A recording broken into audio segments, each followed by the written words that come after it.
matchup.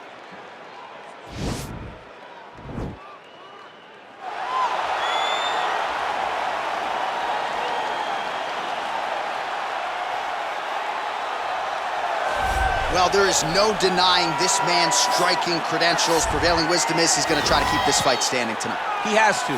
You know, this is what got him to the show. It was being able to use the hands to set up the kicks. We all talk about the high-level boxing background of this young man. But as he's developed great knees. Yeah. He's developed great timing, great counter skills, and also the beautiful right high kick. The right high kick is something he hides very well as he follows with a jab, right hand, left hook. High kick comes over the top, and he can put you to sleep. No doubt about it. He will try to put on a striking clinic once again here tonight.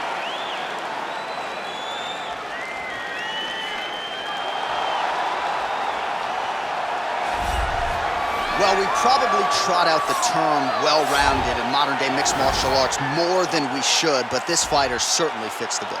Oh, 110%. He can do everything inside the octagon. Where he is most comfortable is inside of that 8-sided structure where most men are terrified of being. But for this gentleman, he only wants to be there. When you try to wrestle him, he's able to defend takedowns. If you dare stand and strike with him, he can knock you out. He's got all the tools necessary to become a UFC champion. His first martial art, mixed martial arts, and that's not always the case. He believes that he should have a lot of advantages in this matchup tonight. Our tail of the tape for this highly anticipated welterweight fight.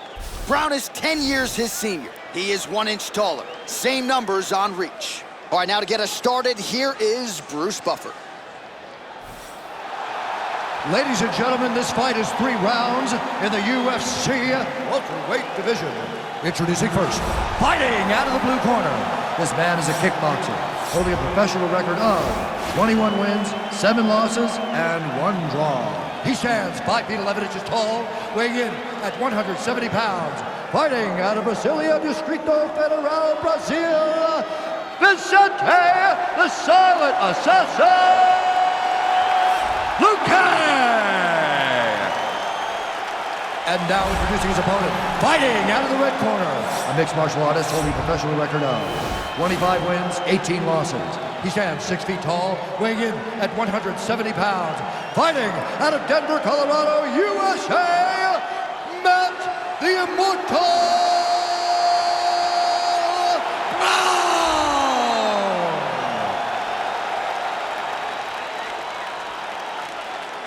And when the action begins, our referee in charge, Herb Dean. Herb Dean, our referee for this one. Ready.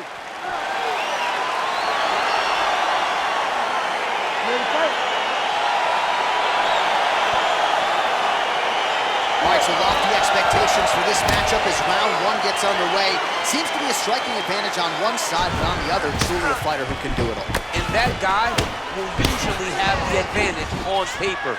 When you're a striker, at this guy's level, that will normally balance out whatever advantage the other guy has. Let's get that cage control. Let's go. Come on. Well, perhaps a sign of things to come as he lands a kick there. Nice kick landed by this gentleman. All right, he closes the distance, gets the single collar tie, continues to work out of that tie clinch. Big punch lands over the top. How's he gonna follow this one? Oh, spinning back fist lands.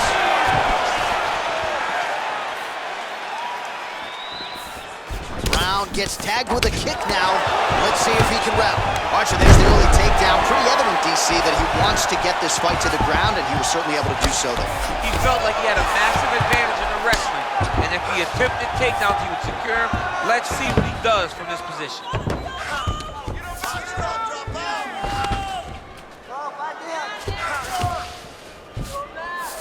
All right, he's trying to control posture here. Now trying to hip escape. He's just trying to move out of this position off the bottom.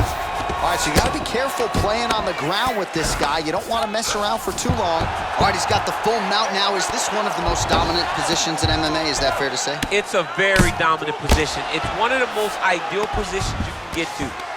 Oh, looks like he's transitioning an armbar. You cannot stay in the guard of these great jiu-jitsu guys. He's gonna attack armbar here.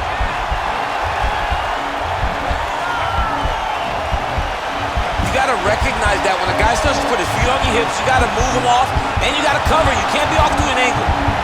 Now he falls back into the finishing position.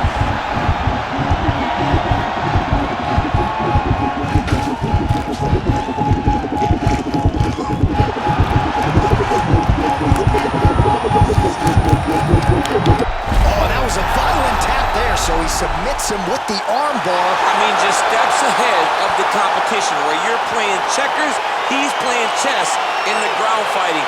And it showed tonight in this big submission victory.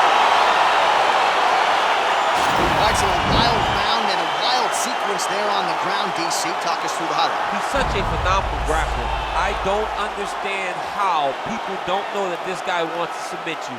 He is the best grappler, best submission specialist we've seen in a long time.